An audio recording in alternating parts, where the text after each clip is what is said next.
Es la 1:00, mediodía en Canarias. El Tribunal Supremo ha pedido a la Audiencia Nacional que investigue los pagos en metálico que el PSOE hizo a José Luis Ábalos y a Koldo García. Esto a raíz de lo que declararon esta semana el exgerente del PSOE y la trabajadora de Ferraz. Y ya tenemos la primera reacción del Gobierno a este movimiento del Supremo. La vicepresidenta primera y ministra de Hacienda, María Jesús Montero, ha dicho que tienen tranquilidad absoluta.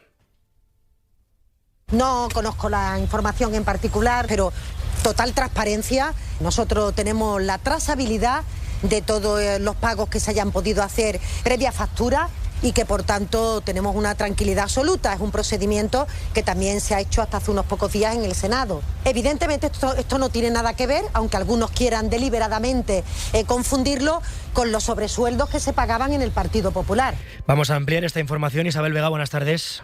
Hola, ¿qué tal? Buenas tardes. El juez explica que quedan incógnitas que deben ser despejadas tras una investigación que a él no le concierne porque las actividades del partido no forman parte de la causa contra Ábalos que tiene entre manos. Envía a la Audiencia Nacional tanto la declaración del exgerente y de la trabajadora de Ferraz como el último informe de la UCO y el relato de esa empresaria que dijo haber llevado dinero en efectivo a la sede del PSOE. Y lo hace porque no le cuadra que fuese Koldo García quien centralizase el reintegro de los gastos de la Secretaría de Organización cuando no trabajaba él allí, pero también porque considera que no se ha explicado lo suficiente ni quién ni cómo se comprobaban las facturas que pasaba. Hay una referencia más. Dice que no quedó tampoco suficientemente explicado por los testigos el origen de las cantidades en metálico de las que el partido político disponía en su propia sede para hacer frente con ella a las compensaciones de gastos de Ábalos, de Koldo García y de otros posibles beneficiarios.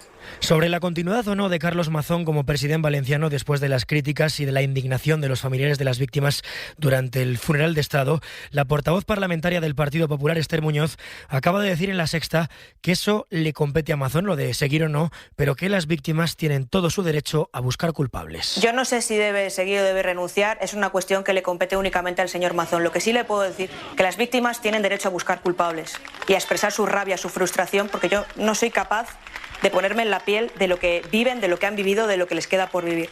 Mientras una concejala del Partido Popular en Huelva, en Hinojos, ha minimizado esta mañana los fallos en los cribados del cáncer de mama en Andalucía. Macarena Cabello, concejala de Juventud en este ayuntamiento, ha respondido así al Partido Socialista diciendo que todo este ruido para un 1% de mujeres afectadas y se ha negado a disculparse ante un vecino que ha perdido a esposa, hija y hermana por cáncer. En Andalucía, anualmente se realiza el cribado del cáncer de mama a 388.000 mujeres. ¿Saben en cuántas mujeres ha fallado el cribado?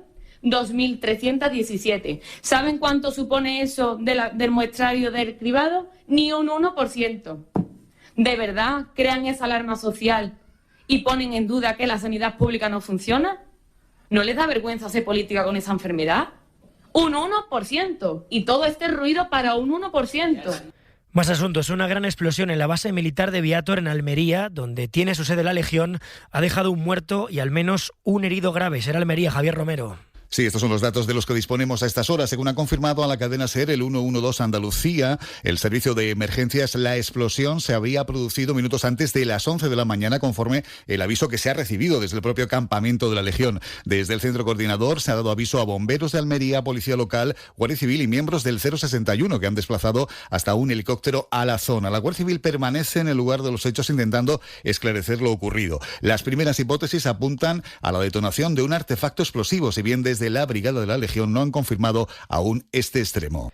Y está en marcha el acto en homenaje a las víctimas de la Guerra Civil y el franquismo. El ministro de Memoria Democrática, Ángel Víctor Torres, ha criticado a aquellos representantes públicos que defienden, ha dicho, el franquismo. Laura Gutiérrez, buenas tardes. Bueno, está siendo un acto muy emotivo.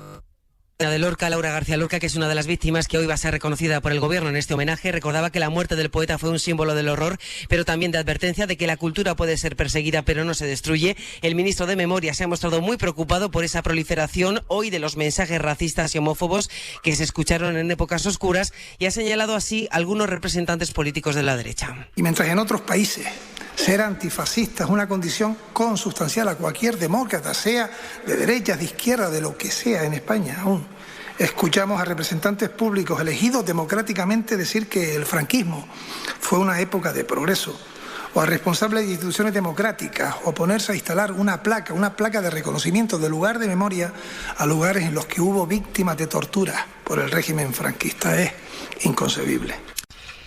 En este momento se están entregando los reconocimientos a los familiares de los 18 homenajeados. Después tomará la palabra el presidente del Gobierno. Y como último apunte, se han tenido que desplegar las barreras anticontaminación en el puerto de Vigo por un vertido de 100 toneladas de aceite de palma. Y nos quedan los deportes. Laura Longueira, buenas tardes. ¿Qué tal? La Real Federación Española de Fútbol ha postulado al Camp Nou para albergar la final de la Champions de 2029, cuando ya estén concluidas todas las obras de remodelación del estadio blaugrana. Mientras, Bilbao opta a la final de la Champions femenina de 2028 y es protagonista Kylian Mbappé, que recibe la Bota de Oro que le acredita como máximo goleador de la pasada campaña en el Bernabéu, en el día en el que Xabi Alonso ha querido zanjar la polémica con el tema Vinicius tras las disculpas del brasileño. Para mí fue un comunicado muy valioso, muy positivo, en el que Vini demostró la honestidad. Él habló desde el corazón, lo que significa este club y lo que quiere dar, y para mí lo más importante es lo que dijo a sus compañeros, a la afición, al club, y para mí yo me quedé muy satisfecho, como te he dicho antes, y desde el miércoles se cerró el tema y estamos ya pensando en lo que viene. Ninguna represalia. El Tolosarra parece así perdonar a Vinicius. Veremos si estará en el 11 de mañana ante el Valencia, 11 en el que se esperan rotaciones pensando en Anfield. Pero antes, hoy arranca la jornada de Liga en el Coliseo, en el Getafe. Recibe la visita de un Girona que es colista. Vivimos rodeados de información. Más opiniones que nunca. Más conocimiento. Más ideas. Por eso, más que nunca. Porque yo creo que un país se define en gran medida por cómo trata a sus presos, a sus locos, a sus viejos. Necesitamos voces únicas, curiosas. Como periodistas tenemos que fijarnos en eso, y esas grandes cuestiones son las que son la vivienda, son el futuro de los jóvenes, son la desigualdad. Y comprometidas. A vivir, que son 2 días, con Javier del Pino. Cadena SER, el poder de la conversación. De momento es todo. Sigue la información en la serie a partir de las 2, la 1 en Canarias, hora 14 con Javier Casal. Cadena SER. Servicios informativos.